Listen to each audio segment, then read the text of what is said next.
Hello, beautiful people. Welcome back to my channel where we talk about motherhood, wellness, and spirituality. And today I wanted to talk about meditation and utilizing plants in your meditation. So, all across the world, this practice is recognized from Peru to the Amazon, West Africa, and everywhere in between. And the purpose of this varies, but ideally the core of this practice is to connect one with themselves. And utilizing whatever plant that you use, it highlights different aspects of yourself in that experience. And so today I want to talk about that and how you can implement this practice into your self-development. There are 3 things to keep in mind that you need to go through in this process. And you can do this process by yourself, with a group of people. This is known with ayahuasca. Usually people will do this in a group scenario, especially if it's a plant that has been traditionally commune with one another. It's like a communal experience. So like ayahuasca. So it all depends on the plant and its purpose and how it's being done and how you are most comfortable doing a plant dieta or a plant meditation. I would recommend though starting doing it on your own, so that way, especially if you are sensitive to your surrounding areas, so that way you can really get a true sense of the essence of the plant that you are interacting with. So of course that is the first step, just picking a plant or letting the plant choose you. Personally, I like the latter option just because it's more explorative, but you can go either way. Personally, I know throughout my journey I've had different plants show up in meditation, such as blue lotus, or it'll come in a dream like tarragon.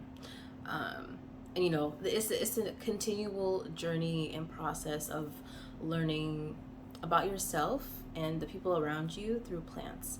And so you can either choose a plant, and you can choose a plant based on many different things.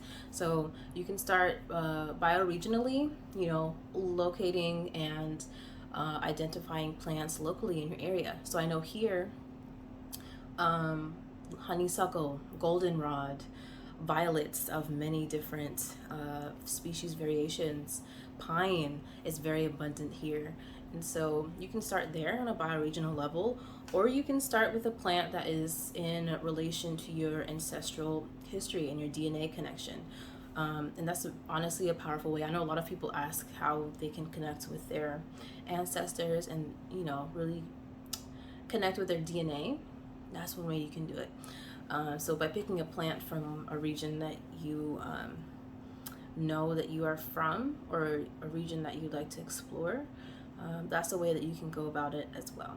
All right, second thing, you need to choose an MD. No, this does not require a degree. It stands for method and duration. So the method, of course, is how you're going to interact with the plant, and the duration is just how long you're going to do it. So you can do it anywhere from just a single day of meditation to 30 days to a year.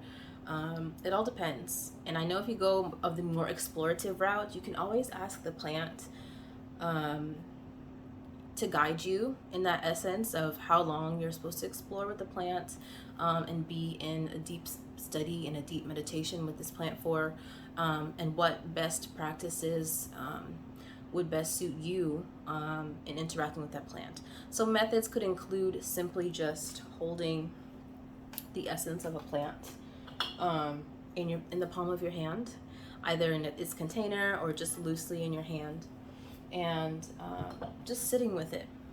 It seems very simple, but it's a very powerful practice. I actually recently did this with Motherwort.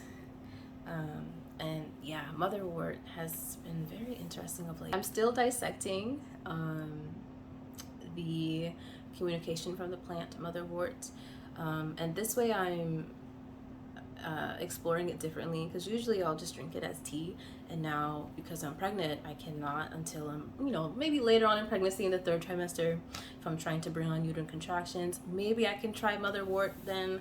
But right now the most I can do is sit with it. So in those scenarios where you're restricted, that's why it's important to know different ways to interact with plants. So sitting in with it in meditation is one powerful way to do it. Another way, like I mentioned, is tea or a consumption of some sort. So you can do tea, which is the most easiest way to make it. It's quick. You know, you just steep it for a few minutes and it's ready. And there's not a, you know, prolonged method of preparation. So tea is simple.